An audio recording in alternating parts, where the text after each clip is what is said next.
తోడుగా ఉండే వరమే నువ్వే ఇస్తే ఇంకేమి కావాలి జన్మకి.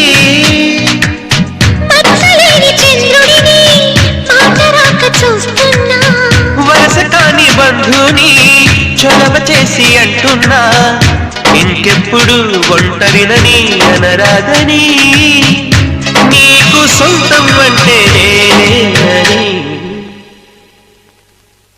కొమ్మ కొమ్మ విన్నావమ్మ కోయిల వస్తుంది, వస్తూ వస్తూ తనతో వెన్నెల వెలుగులు తెస్తుంది.